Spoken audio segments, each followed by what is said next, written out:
Hello and welcome back to my channel. So today we are going to be talking about the four muscles of mastication. Now for each muscle of mastication, I'm going to be talking about their origin, their insertion, their innervation, their blood supply, and in the end, I'm going to be talking about their function. Well, in classical terms, we have four muscles of mastication, but I want to tell you one thing, that during mastication, many other muscles are also involved, like the muscles of your face, the muscles of your neck.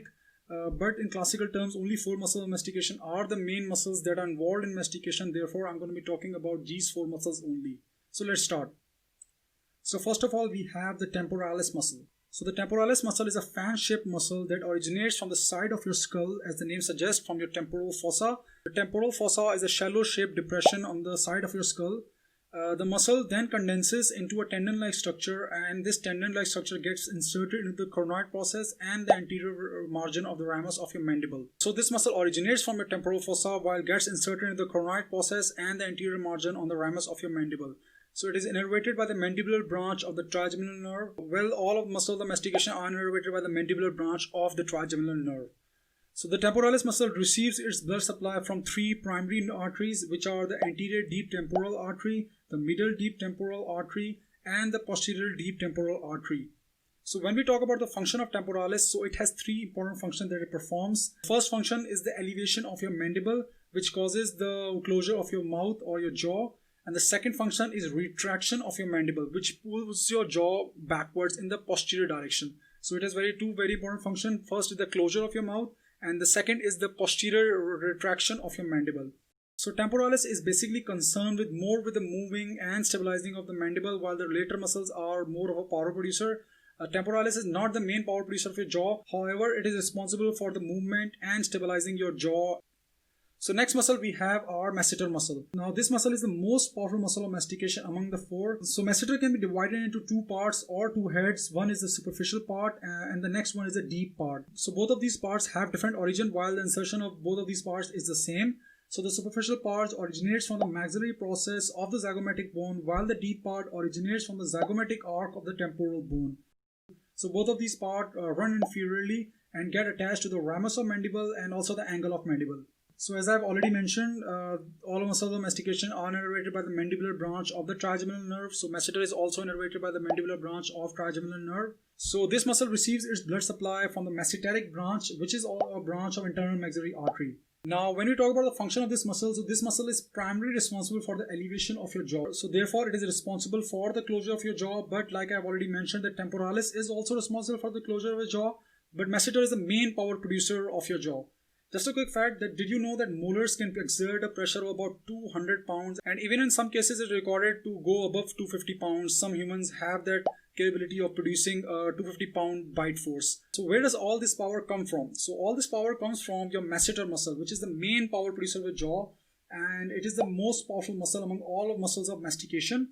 When you clench your jaw, you can feel this muscle around the angle of your mandible, which is a hard rock-like muscle. When you clench your jaw, you can feel this muscle. So this muscle is one of the power producers of the jaw and one of the most powerful muscles of mastication. So next we have the medial pterygoid muscle. So this muscle also has two heads or two portions. One is a deep head and other is a superficial head. The superficial head originates from the maxillary tuberosity and the pyramidal process of your palatine bowl, while the bulk of the fibers, the deep head, originates from the medial aspect of lateral pterygoid plate of sphenoid bone. So both of these heads get attached to the ramus of mandible near the angle of your jaw. So the innervation is basically the same, the mandibular branch of the trigeminal nerve. Blood is supplied by the pterygoid branches of the maxillary artery and the muscular branches of your facial artery. So it is also an elevator of your jaw, similar to the masseter muscle, but like I've already mentioned, masseter muscle is the main power producer of your jaw, while the medial pterygoid is also a power producer of your jaw, but it is less stronger than masseter muscle. Masseter muscle is a bit more stronger than medial pterygoid, but both of these are considered as the power producer of the jaw. So the power of your jaw, in your molars, in your teeth, comes from both of these muscles, the medial pterygoid and the masseter,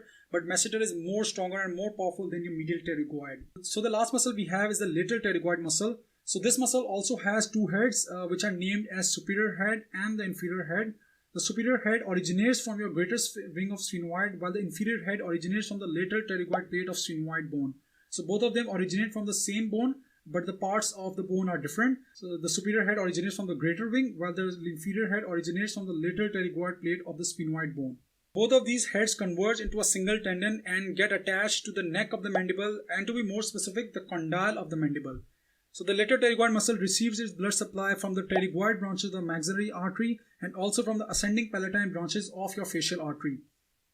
So the innervation is also the same, the mandibular branch of the trigeminal nerve. When we talk about the function of lateral pterygoid, so it has a bit of unique function. So let me explain the function of lateral pterygoid a bit. So every person basically has two lateral pterygoid muscle. One is on the right hand side and one is on the left hand side of your face. So when the muscle on the right hand side of your face contracts, the mandible will move to the contralateral side, that is the left side. So conversely, if the lateral pterygoid muscle on the left hand side of your face was to contract, the face will move to the right hand side, that is to the contralateral side. So this muscle is basically responsible for the side to side movement. Since the muscle on the one hand side will contract, the mandible will move to the other side, and if the lateral pterygoid muscle on the other side will contract, the mandible will move to the opposite side, the contralateral side. So this is basically responsible for side to side movement.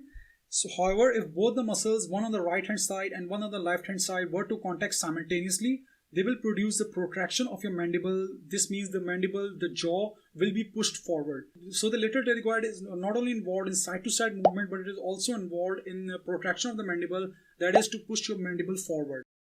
So these were the 4 muscles of mastication. I hope this lecture is clear to you. One thing I would like to mention is that don't get confused with the movements of the mandible or the biomechanics of the joint.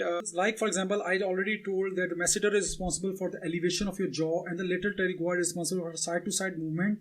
This does not necessarily mean that the masseter is the only muscle that is responsible for the elevation of your jaw, or the lateral pterygoid is the only muscle that is responsible for the side to side movement. There are also secondary muscles. So these secondary muscles are also involved in this movement of your jaw from side to side, or elevation or depression of your jaw. And the combined movements of all of these muscles is responsible for the movement of your joint. But these 4 muscles are specifically designed for mastication, and they are the primary muscles of mastication. So they are not to be confused with the biomechanics of the joint, which I will be discussing in my some other lecture. If you have any question, you can comment down below and I'll try to answer it. So I hope everything is pretty much clear in this video. So please take care of yourselves and I'll see you guys next time. Take care of yourselves and goodbye.